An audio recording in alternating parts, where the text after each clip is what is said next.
Welcome to the Outer Circle Inner Stillness, conversations and reflections on the sobriety life and the spiritual life and where they intersect. And we talk about a healthy way of living that leads to thriving in balance and all of that.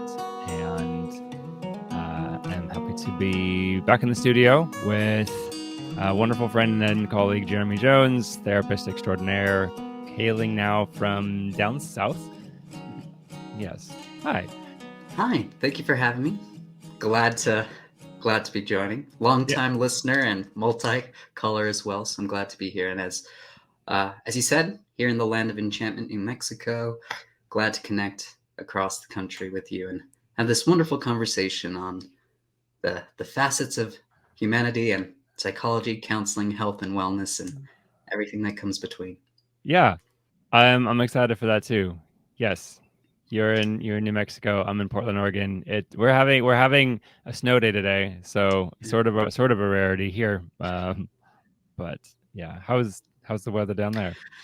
Honestly, overall, it's pretty good. Yesterday, we actually had an extreme weather warning due to wind in getting up to 60 miles per hour to the point where it was unhealthy air pollutants because there's just so much dust and just debris within the air overall. So being at an extreme elevation with minimal trees to block that wind is a new experience, or I guess it's a returned experience since I'm from New Mexico, of how extreme it can get. That sounds intense. It was. Intense wind. Yeah. Yeah. I'm trying to think of a wind joke, but my jokes are failing me. That's okay. Let's just blow on past this and move on. You beat me to it. Good. Well, so today we're talking around within this theme of sobriety tips, sobriety wisdom, maxims, sayings, really practical ideas for what makes a sobriety life, or what are some things to think about, consider. And we came upon this one, and it's sort of a dichotomy of, on the one hand, don't try to be unique, and on the other hand, don't try to be normal. And you might be thinking, what? How does that work? And we're going to see if we can figure it out. We'll start on the unique end, and if we can get both into one episode, that'll be great. If not, hey, there might be a sequel. So, cool. Anyway, what's your thought? Well, I love the idea, and I like just the acknowledgement of what it means for two individuals like us to kind of even approach a topic like this, and uniqueness, kind of starting there in this idea of what does it mean to be unique. And I think it's always interesting to explore more of even the cultural messages around the idea of uniqueness, especially taking more of a Western approach where uniqueness is very much a part kind of our culture and idea. And it's the idea everyone can be successful, everyone can be a winner, you just have to try, you have to bootstraps, all those kind of statements. But what is the cost to that is also what we're really trying to explore here today. And that idea of what does it mean to experience uniqueness to the point of isolated suffering, that we are too unique and do not feel that there is a place that we can either be accepted or that we feel that we belong. And so within the recovery environment, I'm always curious, especially because we both practice with similar populations, but of course we do have different approaches. Where do you see the limitations in which uniqueness may act as a barrier towards recovery? I definitely see the trend toward isolation, and that's a problem. And I'm recently audiobooking Gabor Mate's latest book, the Myth of Normal, which, as I'm listening to it, feels like it could have been titled The Myth of the Individual, talking about brains and bodies, and it overlaps with what Dan Siegel has written about when he talks about the trinity of the mind, the brain, and what is it? No, I'm forgetting. It's like the mind, brain, and relationships, and they're the energy transfer and the resonance between them functions so that there's an energy resonance between brains, and we experience that as when we talk about attunement and intention and attachment and connection. It's this right brain to right brain resonance where these two brains are now syncing and syncing up with each other.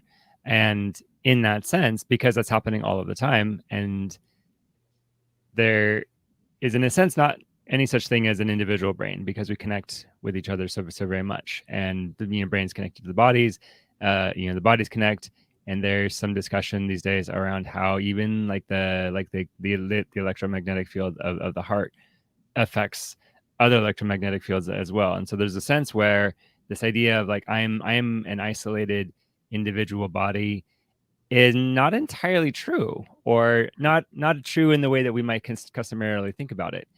Um, and so what you're talking about, this idea of if I think I'm unique, that also means I have to be alone. Mm, Then that's kind of a problem because we're cutting yeah. ourselves off from our communal organism. And as we see in many cases throughout nature, you know it's the wolf at the edge of the pack that gets picked off, or is that the deer at the edge of the herd gets picked off by the wolves? One of those. Still holds true, I think, in either either example as well. And I like that kind of the acknowledgement of uniqueness and loneliness, and how those two can have that unhealthy relationship as well between them. And I like the acknowledgement that, especially when we take it just even on a physiological, biological level, the similarities between every other person are significant. We share so many commonalities, with the only major difference being really our experiences and how we engage and learn from those experiences as well. So when you mention community, I may have this notion that says, well, why do I need a community? I know my experiences. I know what I've gone through. I don't need others to validate me. Obviously, I can imagine you maybe have heard these messages within group therapy as well. Why Within and do I, without. yeah, why do I need to hear from others about their experiences when I know exactly what I've experienced? And that Hmm. cost that comes Yeah, with that as well. yeah. This does get to this recurring conundrum of we know that group is super effective, and it's one of the most well studied, one of the most evidence based, one of the most efficacious therapeutic interventions that exists across the Yeah, board, any genre, any topic. Being in a group, in a community, I mean a healthy one, is almost always effective, and always a really powerful thing. And yet a lot of people like don't want to go, and there's a lot of reasons. Things like my anxiety is pretty bad. Maybe there's that. Logistics are a thing. There can be this sense, and it's not necessarily a clinical word, but I'm gonna say there's a pride that goes into it of either, well, I don't relate to those people because they're all worse off than I am, or they're all right. better off than I am, or I wouldn't fit in, and everything. And some of that might be not entirely understanding what the idea of group is, Right. because depending on the group, because if it's not a class, or if it's not like a skills group, and if it's meant more as like a process group, it's more of a we're becoming community together. The idea isn't necessarily to find someone who has your same experience. Part of the Right. idea is to learn how to encounter the other, how to travel across the gap between experiences and join in someone else's experience, and have someone join in your experience as well. And I guess that can be terrifying for some people. I'm in it, and I've been in it for a while, and I've known the wonder. So for me, it is comfortable to the point of I forget sometimes how sometimes initially it can be rather disorienting for someone to realize, oh wow, people know things about me and they don't hate me. What? Right. And I like the acknowledgement, the comfort that builds up over time, repetition, and actually seeing that there's not an immediate threat to our willingness to be vulnerable in those spaces as well. And we may acknowledge that both you and I have ran groups. I don't know specifically about your background as well, if you've ever kind of participated in group therapy as well. Obviously, it is Hmm. something that I recognize even on this end, and this is where I think is going to be a great topic to maybe come back to, is the isolation of a counselor, even in the role of a healthcare provider, and how we can get stuck in that idea of uniqueness of being a caretaker slash a caregiver role as well. But the comfort comes from allowing us opportunities to experience discomfort and distress, ideally within a controlled and safe environment. And that process of vulnerability, I love the topic vulnerability, and I think obviously it just lends so well to this topic because uniqueness and vulnerability really struggle to kind of hold a marriage in harmony between them. And when we think about vulnerability, one of my favorite kind of ways to really kind of discuss and explore vulnerability is that when we experience mutual vulnerability or a willingness to put ourselves on the line, it's the full acknowledgement and the acceptance that we can be hurt or healed simultaneously. And I think one's willingness to display their vulnerability is always a reflection of their strength. And that anxiousness, the nervousness about entering into a group space, we see it comes from a lot of that social judgment comparison. Where I'm at on my journey is different from yours, so I don't feel that there can be this connection. But if we take that idea of social learning, mirror neurons, experiential learning, we see that allowing ourselves to learn from others, we're really just gaining a new perspective. And a lot of times a new perspective can really help us to step back to that phrase of missing the forest for the trees, that we kind of are too close to our problems to really see solutions. And so when I think about the idea of group and what it takes for someone to actually sit in the space and to contribute in a way of vulnerability, it is a very beautiful thing to hold space for and to really see, because it challenges so many external notions about vulnerability and weakness overall. But getting to see someone who just simply expresses themselves, not because they want to, because they really need to, and when they experience that catharsis, the release of the emotional tension that they have built up, and then they have a group of individuals around them that are not calling them a crybaby, that are not ridiculing them for experiencing emotions. They just sit there and hold space, whether in silence or affirmation, to validate that the person's experiences are real and true to them. It's not a shared experience by everyone, but that there is a group of people that can maybe understand better than others. And I think when we really recognize what the power is of that community of understanding and accepting without judgment, we can see why there are other communities that already incorporate a lot of things like this spirituality, religion, certain cultures or dynamics as well that really focus on the non-judgmental approach. But judgment and uniqueness. Reese, I'd love to get your thoughts on the relationship between those, or how you see some interaction between those two concepts. Between being judged and being unique. Yeah. Yeah. Well, I think on the one hand, yeah, there can be this fear, and I definitely see this with people who are not wanting to go to group. There can be this sense of like none of those other people have done all of the things that I've done, and and especially in a recovery culture, you always get a range of people who have like kind of like dabbled in acting out a little bit, and they're like, oh, there's a problem, and it's really it's a problem for them, and it's good that they're getting help for it. And then you get people who are maybe the more classic, my life completely fell apart, and I did all of these really really wretched things, and now carry a lot of burdens because of that, and so there can be this belief that I've done so much more than you, I can't learn from you, you can't relate to me, we're not going to really be able to help each other, which tends to ultimately not really be true, because everyone being on their own journey, it's like everyone has different materials to work with. If we liken it to we use this language in Orthodox spirituality, weaving the garment of salvation throughout our life. And we might say some people have a lot of material to work with, and so they're responsible for more. Some people have less, and so they're responsible for what they have, but it ends up looking like less. And some examples from biblical language. You get someone who you get some of our saints who are canonized saints who they're born into a Christian family, they have Christian parents, they grew up in the church, they have a lot of spiritual resources, and so their life looks a particular way because they have a lot to draw on, and they're responsible to use all of it, and then their life looks a different way. And then you get on the other, far extreme, the thief on the cross, Saint Dismas. He has like one moment to He gets like one thread. He has one moment to say, Lord Jesus, remember me. And he takes it. And that's what he's responsible for. And he uses it well. And so that's his salvation. And so I think that same idea in a group setting works because, some people have done a lot of things. So they're responsible for that. Some people have done fewer things, but they're still responsible for that.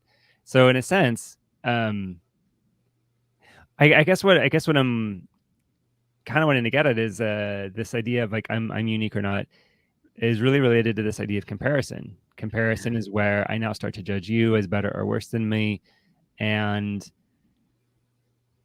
it starts to really focus on the differences rather than what we have in common, and that tends to prevent a relationship, or it tends to prevent like a cohesion in community. And whereas focusing on what's the same or what's held in common tends to be what can bind people together. What I observe and what I see in myself when I've lapsed into this sort of like I'm unique thinking is when I hold on to my uniqueness, I feel like I'm holding on to something special, even if it's my badness. And I feel like I feel a little reticent to let anyone be as bad as me or anyone to struggle as much as me, because that's like the thing that I have to hold on to that makes me kind of special, or that makes giving me some worth, or makes me memorable in some way. I think in one way, I'm kind of afraid, well, if everybody had my problem, no one would notice me anymore because I wouldn't be special anymore. And there's this inherent fear of not necessarily getting rejected, but just getting forgotten. Yeah. And I mean, we can definitely see that as kind of that form of rejection that we can experience. And we see that judgments and those comparisons, especially social comparisons, they just limit our capacity to really kind of engage with that community. And I like the acknowledgement that even in relationships, we see that comparison can create resentment. Resentment creates distance and space, which disallows us from leaning into those social supports as well. And you mentioned like kind of collecting all these things unique about ourselves, and we're holding them so tight to our chest, but we're also not maybe allowing other people to see what our uniqueness is. And I think of this also within resiliency and post-traumatic growth that people can experience. We use a term, or some people may use the term, I just need to get past this. And that notion of saying, well, I just need to jump from point A to point B and everything will be okay.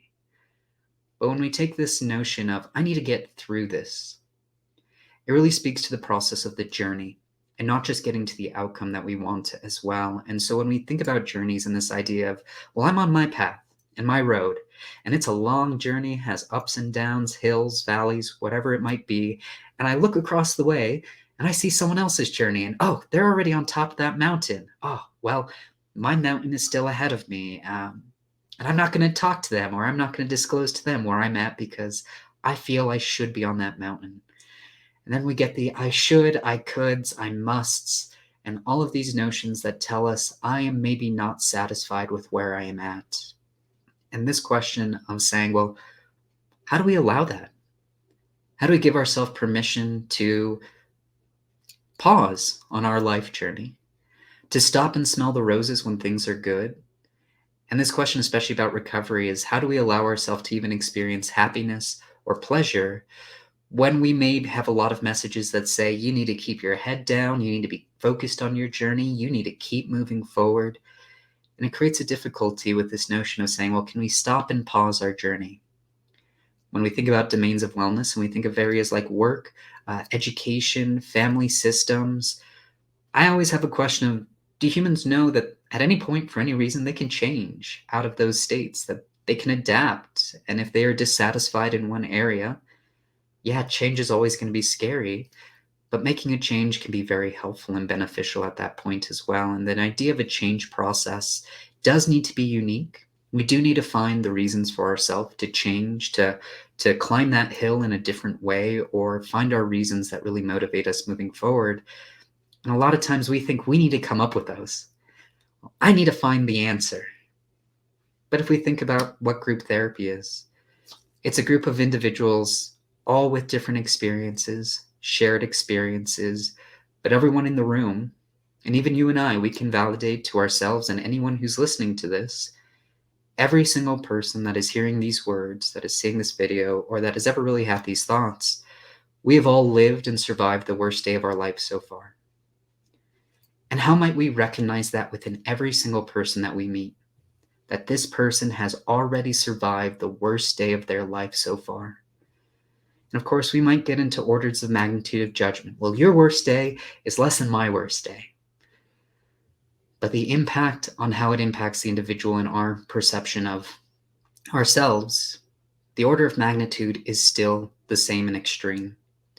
And then it is saying, well, how do we recover from those places? Well, as you mentioned, those that have the resources or who have the capacity to give more in places where they have more materials to work with, that is great. But for those that do not have those materials, and I'm even thinking of social determinants of health here, where we can see, especially within the field of addiction recovery, the process of shame, judgment of both the self and from others. I wish to say that there was no external judgment that is placed on those that are in the recovery, but we see a lot of people that focus on the idea of moral failing. I believe that this is a topic that I brought up before, but this notion that says you are in the hole you are in because you put yourself there. And since you put yourself there, you should get yourself out. But that isolates someone so deep in their suffering. And I think about actually two instances, not just addiction, but I also think about grief and the grief process. Our culture does focus on the idea of death and dying a little bit, maybe considerably different from other places, for sure. And that notion, and I don't know if you've heard this or even experienced this, I've both experienced and heard this quite often. They will reach out when they are ready. But that acknowledgement is they are suffering and I'm stepping back. And this maybe is a notion of fear from people. I don't know how to support someone in their recovery. I don't know how to support someone in their grief. But it's a human being that is on a journey and they feel alone, and then everyone else moves away from their path. It further isolates us. And so this question is how do we find community in the darkest moments? How do we challenge our own internal response that says, I don't want to think about death and grief, and I may not want to engage in this topic with this person, but we need to. We need to really recognize the communal component that really comes from that beautiful process of connecting through hardship, suffering, and despair, not to provide optimism of, oh, well, it's all going to be well and good, but just the validation that it is real, what you have experienced, that other people have experienced it, other people have gone through it, and that you can learn and take from those experiences and journeys if you give yourself the willingness and vulnerability to take that on. Yeah.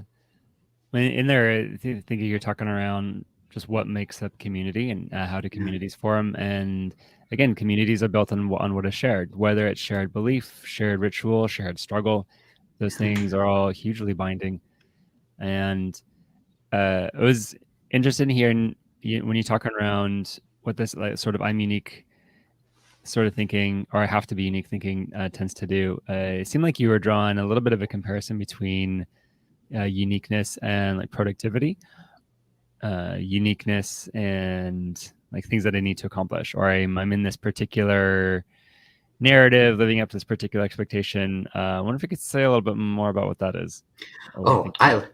I love talking about expectations and this notion because expectations, fixed messages, fixed belief systems, we recognize these are just learned messages that we've really received in other areas. And this is where we acknowledge when we just get one influx of messages.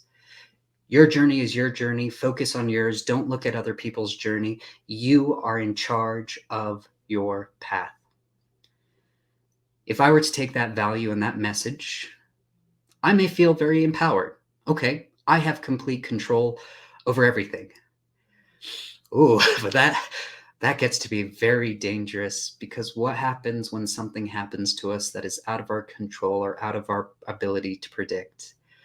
We get flummoxed. Yeah, it's just like super heavy. Yeah. This idea, like, on the one hand, I can be whoever I want, but then that tends to come with this idea of like, and you have to design your life from scratch and get it right, and you're still going to be held responsible for anything that goes wrong. Right. Which, gosh, that's such a heavy burden to hold or just an expectation to hold. And this notion of the I shoulds, the I musts. One of my favorite kind of just sentences to bring into therapy, especially when I hear these, is it's a wonderful reframe. And I never do it as a way of form of minimizing, but it really just highlights and allows a question. So my favorite response within therapy to these fixed messages and belief systems are: who says? Who says you must? Who says you have to do it this one way? And sometimes I actually ask people to answer that question. When was the last time you heard someone say, you have to do it this way? And a lot of times people may struggle to actually think of the last time they heard that. And for a lot of folks, it's, oh, well, I heard that when I was younger. My parent told me, my caretaker told me, they told me that this is a value I should hold true. But we don't really acknowledge that if something's not working for us, we can always adapt and change. We just need to make sure that we are getting new messages in. I love the idea of a cup, and that when we get certain messages, we are just filling the cup with those messages. When the cup gets full, the opportunity to put new messages in are very limited. So if we think about like negative or self-limiting belief systems, if I don't succeed, I am bad. Well, dang, that's kind of a hard metric, because either you do and you've met your expectation, or you don't and you are bad.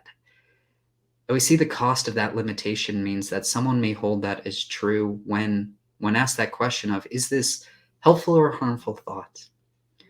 And I get people to say it's both. Well, why? Well, it's harmful because it hurts me, but it also motivates me. But why do we need our motivator to be the drill sergeant? What would it mean to be the motivator of a cheerleader? Would we feel any less motivated? And sometimes this can elicit some uncertainty in individuals. And so I ask them, like, who is your favorite teacher? Why were they your favorite teacher? How did they engage with you differently than other individuals maybe have ever done before? And then hearing some people's responses of, they just let me be. They did not tell me that I was wrong. They allowed me to make mistakes. They encouraged me to make mistakes. And this process of making mistakes and normalizing what the recovery process is, I always think of the stages of change, the trans-theoretical model stages of change. The last stage in that process is relapse.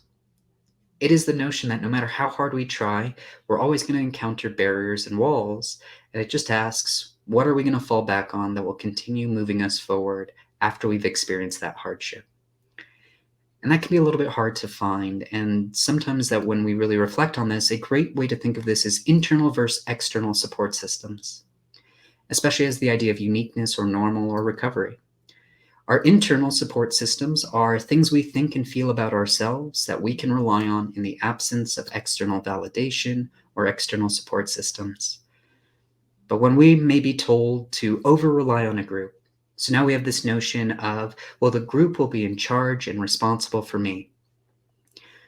But then we have something like a global pandemic happen, where people are shut off from their external support systems. And I think the pandemic also really highlighted for people, in the absence of those external support systems, what do I fall back on?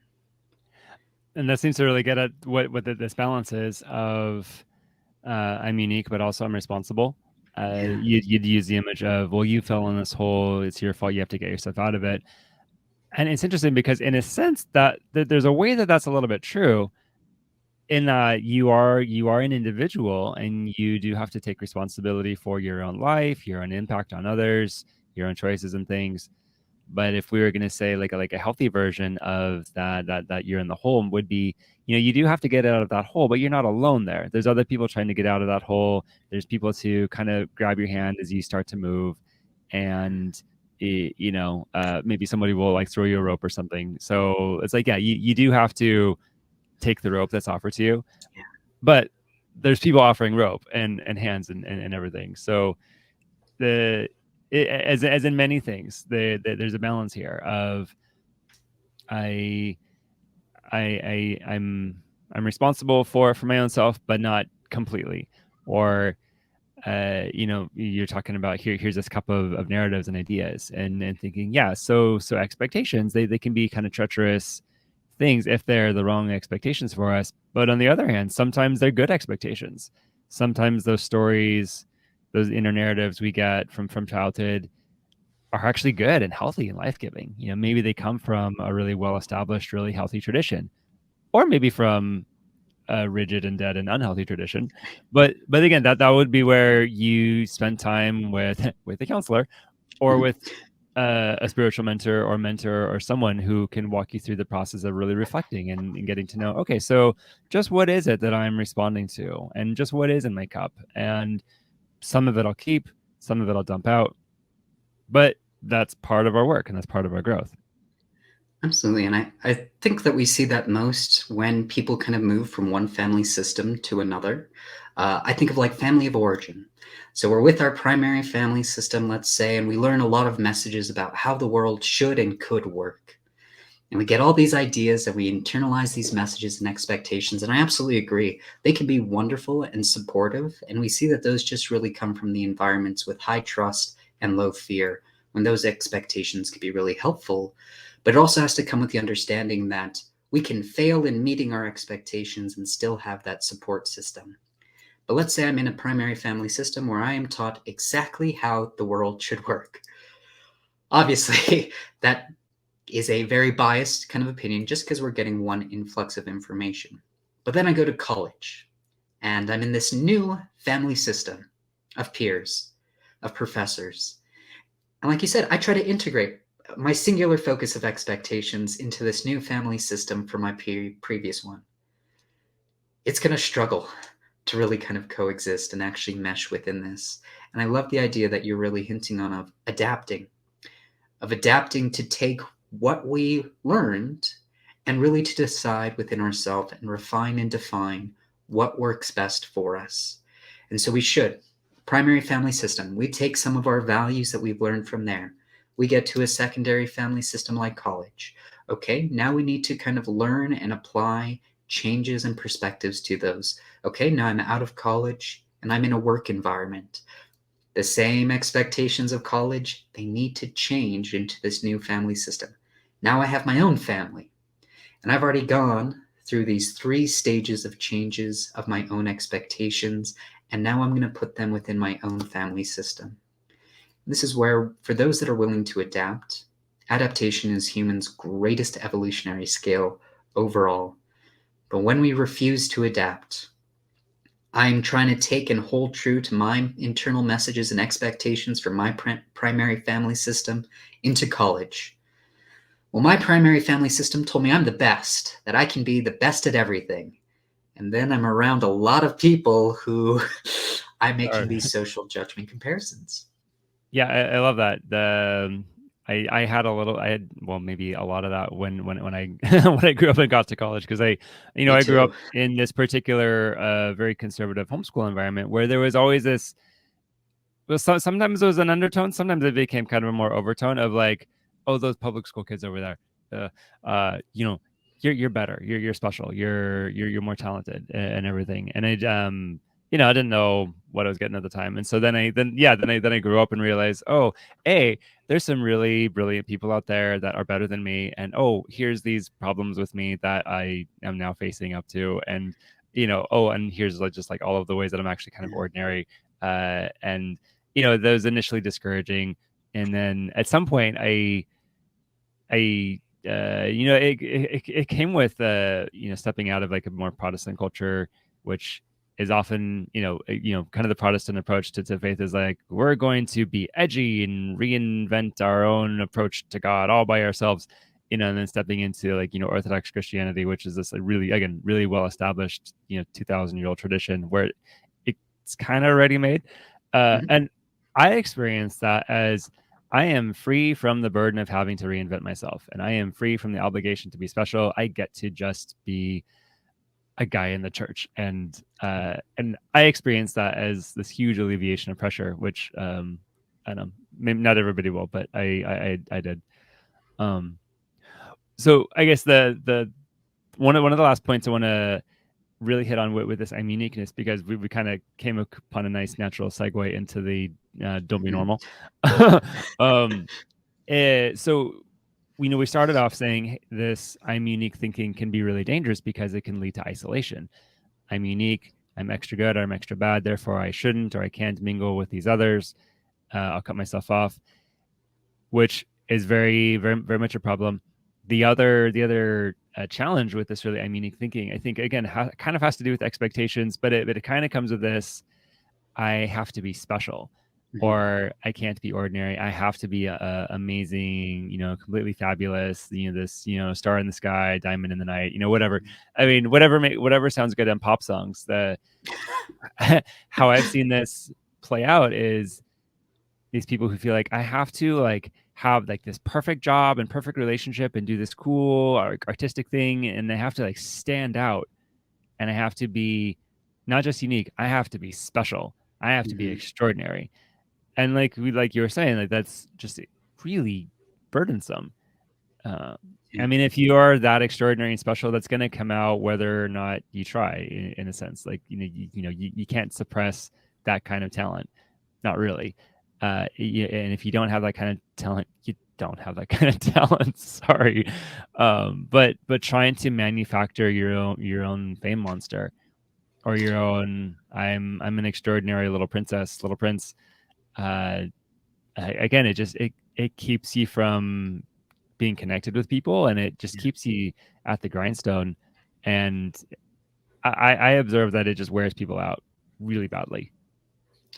Absolutely. And I mean, even within our field, we hear the term burnout constantly. I mean, I've never heard burnout more than when I was in the grad school for counseling specific and having these conversations, and even burnout and self care. And I love the idea of self care. It's something I always try to incorporate. But a lot of times people may have a misunderstanding of self care, especially as it relates to special. I'm special, so I don't need to focus on these things. I already am perfect, or I'm great, or I'm number one. But again, as you said, even when you're giving your own personal example, and I always appreciate the personal examples that you give, because I think it just lends to this idea that we too are human beings. We too have both survived the worst day of our life so far, and we got into this place where we are on our own journeys, and we can simply look at each other's journey and appreciate how far we've come and want to learn from each other as well. And when we think that we are special, we don't want to learn from other people, because why do we need to? What do they have to offer? And that's such a limitation. It's a self limitation that we put on ourselves, especially if we think that we cannot learn something from anyone. But if we held that idea of a lifelong learner, I can learn something from everyone. That normal, I mean, even the idea of normal, what is normal? Yeah, it doesn't really exist. It Uh, doesn't. yeah. Oh, I mean, kind of. If we're thinking it's just sheer statistics, I mean, we could say like, uh, statistically more common in this particular pocket of space or something. But yeah, normal doesn't necessarily mean good or healthy either. Right. Yeah. And And that's where I was thinking, you were talking around again. Here's this couple of messages that I've gotten from all my life, or now I'm leaving home and going to college, and I'm having to address many more thought processes and everything. Uh, so getting into kind of the other side of this, don't be unique, but also don't try to be normal. Uh, how I am thinking there is getting a sense for there's a collective narrative around us that may or may not actually be good for us. mhm, Or sometimes I'm not driven by a desire to be unique and stand out and special, but I'm drawn by a desire to conform or to blend in or to be one of the cool kids or something. And again, the healthy version of that is me wanting to be connected, being part of a community, wanting to participate in something with a group, and that is necessary. That is healthy. That's good for thriving. That's necessary for thriving. Good and yeah. healthy. I'm mixing up my words on a snow day. But I wonder what are some things you observe where does that go wrong? Mm. So I think it goes wrong in a lot of areas. And it's really with the capacity of humility. What is our willingness to take that notion of saying, I am special and I am unique, and challenge it? And if we are not willing or able to challenge it due to whatever messages we get, we then try to uphold true to that message. Well, no, I am special, I'm unique. So they're only better because they cheated or they did something else. And we see that again, it just creates degrees of separation between us and other people as well. And we can see also why, and the reason why it started with identifying kind of more of a cultural component as well. It's fairly well known that United States has this strong focus on excellence and that anyone could be anything anytime. But that's a very Yeah, optimistic goal, yeah. and it doesn't really normalize that we don't have to be the best.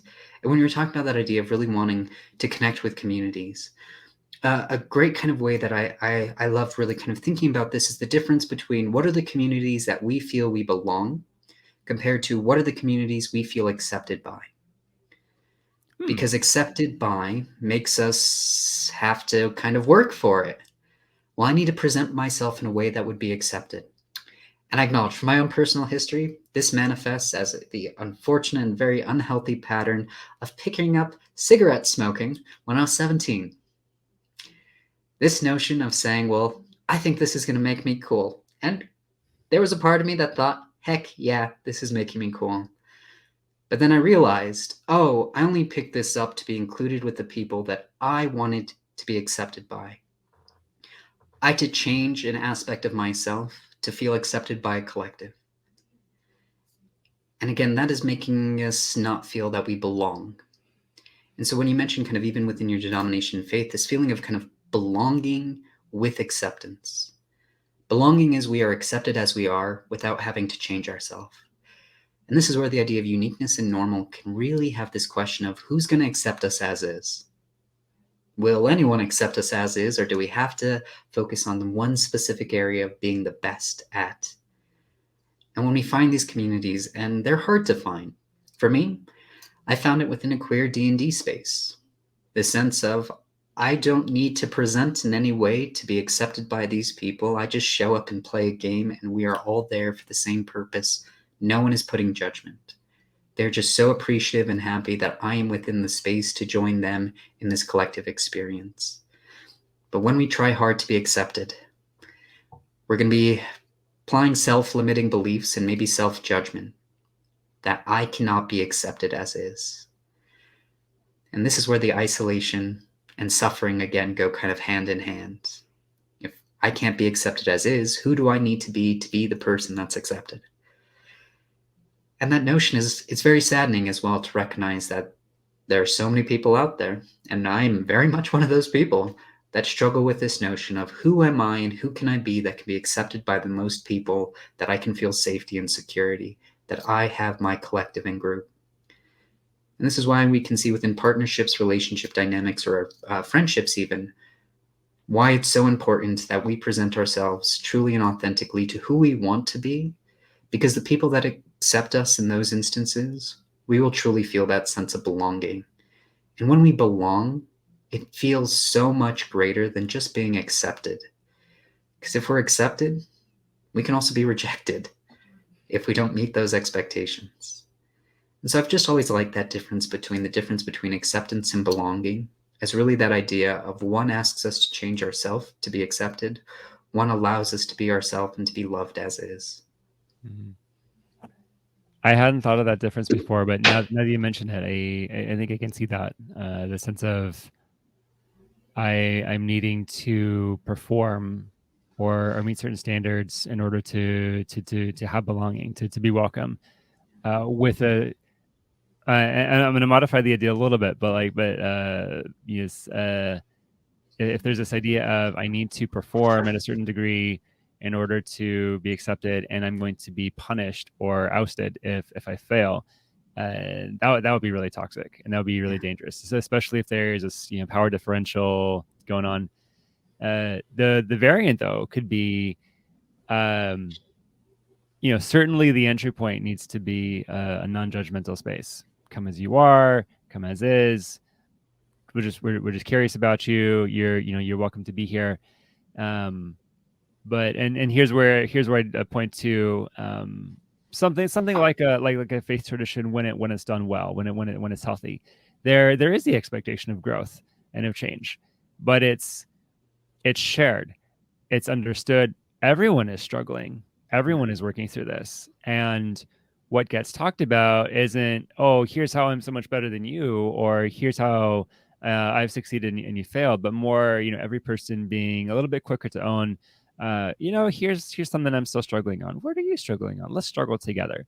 Or, there's this dynamic that happens in Orthodox churches where, one of our sacraments, which means one of our just common practices, is confession. And the way it's done is this very understood thing. It's understood everybody just does this. Mhm. And so there's no hype about it, which means there's no shame about it. And there's almost this like celebration of like, oh, so and so is up there in confession. Well, good for them. They need that. I need that too. I'll go next time. Different than how I've seen it done before, where it's like, well, if you need prayer, come up to the front, or if you've got problems, like come go to the prayer room or something. And there's just Mhm. like these added layers of hype that gets attached to it that kind of, I don't know, they can create some of those acceptance versus belonging barriers, or some of those performance narratives. And so I don't know, I mean, certainly what I've experienced in my tradition is very much the sense of I did get to come as I am, and now that I do belong in the community, there is an expectation of growth, but it's a shared one, and everyone's Yeah. doing it, and there's not really this threat of like punishment if I fail. It's more of there's like, well, there's more that's available for you. Hopefully, you'll take it, but there's so I don't know. There's a gentleness. There's Yeah. this gentle expectation that goes with it. Yeah, and I like that gentle expectation comes just with the normalized understanding. Everyone needs this. Everyone could benefit from this. It doesn't matter what you kind of report within the confession space. It still does that same idea. And I love even how this conversation mirrors a lot of group therapy as well, and the process of disclosure and vulnerability. Obviously, in some spaces, and I don't know specifically about the confessions, but I think back of my own religious experience, confessional was well, I don't see the person and I just verbalize. And for some people, I recognize there could be a lot of different connotations. There could be, well, I feel judged in this space, but for some, I feel free. I feel that I've been able to release something, that emotional tension that I've built up within myself. And we think of the term catharsis. Catharsis is experiencing an emotive release experience. One of my favorites is the primal scream for those that it works for, because sometimes we just need to do that.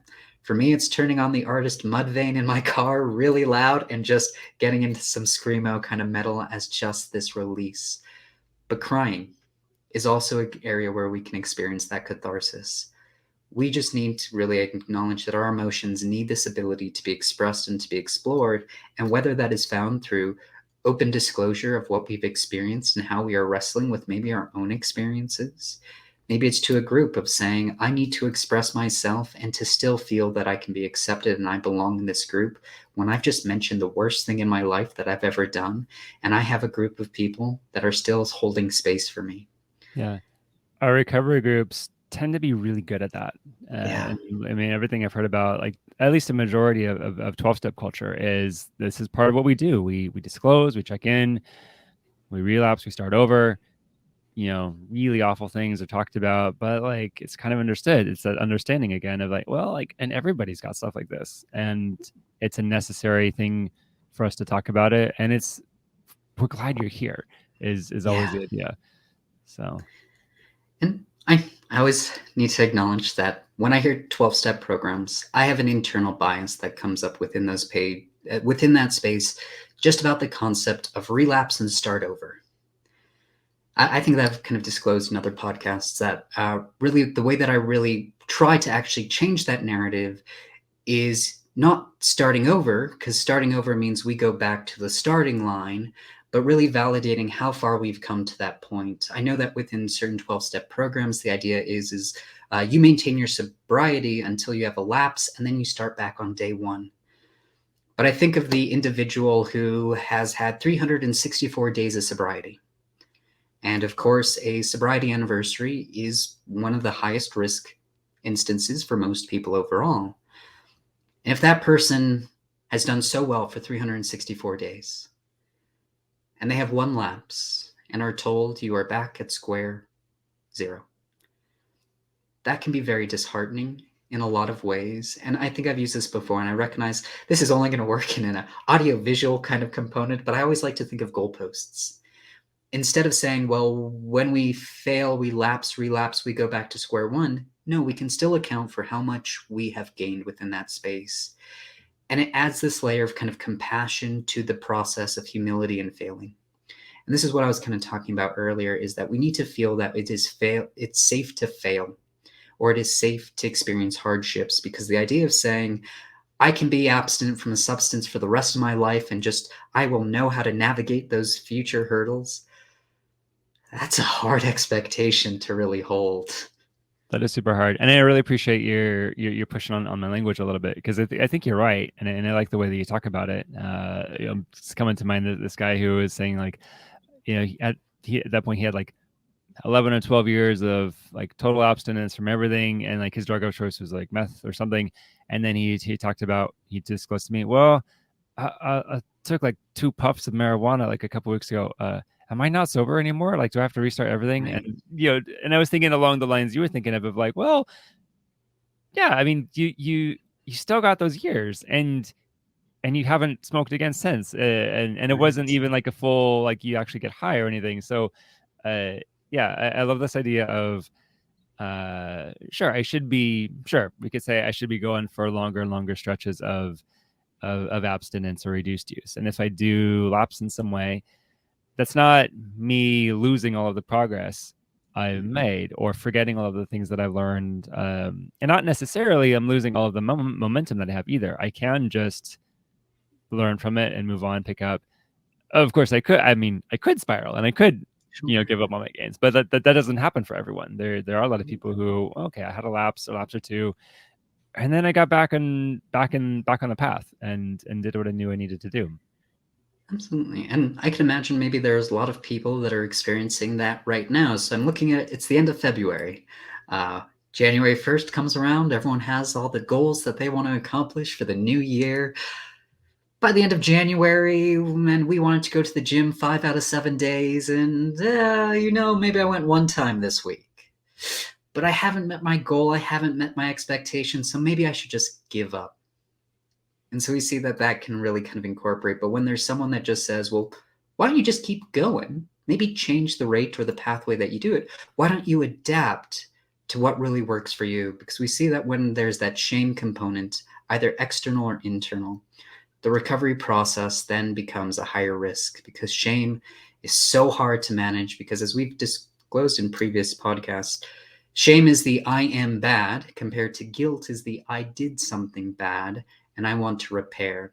And when we feel shame, it's very hard to repair that unless we have those external messages from other individuals or other communities that can make us feel supported. And so I think that the notion is that we need to have compassion for suffering and meet people where they are at in that space, rather than telling them, you need to meet me where I am at, because that is telling someone in the hole, get out of the hole on your own and then talk to me before I am willing to help you, rather than saying, dang, how I'm going to get in the hole too. Kind of sucks down here. How can I support you? Yeah, yeah. So I'm loving how, talking around the hazards of seeing yourself as super unique, and the hazards of being this hyperconformist, really connect with, these concepts of belonging, of how growth happens, of how change happens. And yeah, if I'm holding this narrative of I need to be this like super special superstar, that can be kind of burdensome. If on the other end I'm trying to conform to, and I see this a lot with, like, people like, doing vocations, like I'm conforming to this narrative of like, I need to have lots of money, I need to have lots of sex, I need to have lots of pleasure, I need to look really good all the time, I need to have all of these material things. And and finding some of those narratives like just don't actually work, Right. and we should challenge them. uh, but on the other hand, on both sides, he's saying, well, I don't need to be this fabulous superstar, but I am also responsible for making my own choices and, investing in my own growth. And on the other end too, some narratives that come to me are good, and some traditions are good, and it is good to participate in a healthy tradition, because it gives you that structure and that belonging. And in all of this, as we're figuring out what is the right balance for me, we'll have some lapses, or we'll have some frustrating moments, or Yeah. be imbalanced one way or the other for a little while, and hopefully humble and wise enough to make changes as we become aware of it. And willingness to learn from those experiences and allow others to give us feedback so that we can grow in ways that maybe we've never even understood or seen within ourselves. And obviously, as counselors and clinicians, we just want to encourage people to come into this space. And again, why I always reflect that one's willingness to be vulnerable emphasizes their strength. Vulnerability is never weakness. It is really a demonstration of one's strength, because it means I'm allowing myself to be both hurt and healed simultaneously. And I'm trusting that you won't hurt me. And that's a hard ask to ask in any space. And Mm. even with a lot of these topics, I think of Carl Rogers' quote about what the therapeutic process is and the role of the counselor. The counselor is to walk with someone through their own personal journey through hell. We don't walk behind them. We don't walk ahead of them. We don't push them. We simply walk with them and validate that it is their journey, their experiences, and they will go with it and on it however they see fit, and that we are there to support them through non-judgmental, positive regard. Non-judgmental, positive regard is a very hard kind of idea to hold, but it's where we can see true compassion meets suffering and restricts that ability for isolation. I really love that quote and that idea. And with this idea of like the non-judgmental positive regard, it is kind of standard character trait in a professional counselor. And so if you're seeking out that sort of help, that should be what you're getting. If you're not, Yeah. something's amiss. I will say though, that's not a strictly professional trait. That is something that Right. the average human is capable of also. It takes some intention, it takes some practice, and it takes getting to know your own discomforts and why you have them. But it is something you are able to extend to others in your own life, even without any professional training. So if you are inclined, you might try it out. Absolutely. And if not now, ask yourself what will get you to the point of being ready or feeling the most secure in leaning into that discomfort. Yes, we vulnerably lean into our discomfort. I think that's one of the bravest things that people can do. So Absolutely. I appreciate you saying a lot of words about that. I appreciate your time and your ideas, and the way you think deeply about a lot of these really important concepts. Um, if a listener wants to get a hold of you for more deep thoughts and thinking about thoughts, where can you be found in the world and on the internet? Absolutely. So my website is thinkingabouththoughtscounselingservices.com. Instagram, TAT Counseling, Thinking About Thoughts overall. I'm accepting new clients in the state of New Mexico. I'm working to get on insurance panels, so I do ask that bear with me. I work with an organization called Heal Plus New Mexico that focuses on health equity for LGBTQ folks here in New Mexico. And I always say, support the people that you love, support the communities that you love. You don't need to support me to support these communities. Definitely lean in. I can be found on the interwebs overall, but overall, I just tell people find what works for you. Maybe me, maybe Reese, maybe group, maybe spirituality, but find that new normal that works for you, that you can feel that sense of belonging rather than just needing to be accepted in those spaces. So get counseling, find a support system, recognize it is going to be uncomfortable, but no one changes when they're comfortable. And the process of change is always benefited when we have other people around us that can support us in that discomfort. Cool. Well, thank you, Jeremy. And yeah, I So hope you thanks all for having me. listeners reach out to Jeremy, and it will not be a waste of time. It'll be a very good time.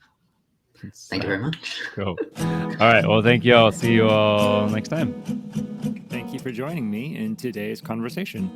My name is Reese Basimio. I'm an Eastern Orthodox Christian and a clinical counselor with specialties in substance use, compulsive behaviors, sexuality, and trauma. You can reach me through newpatterncounseling.com. This episode was mastered by Breakfast Puppies. Theme music is by Titus Lockard. Please like, rate, review, and share this podcast from all your favorite platforms. Please also consider showing your support of this work through contributing dollars through the podcast page at patreon.com/outercircle. Thank you, and see you next time.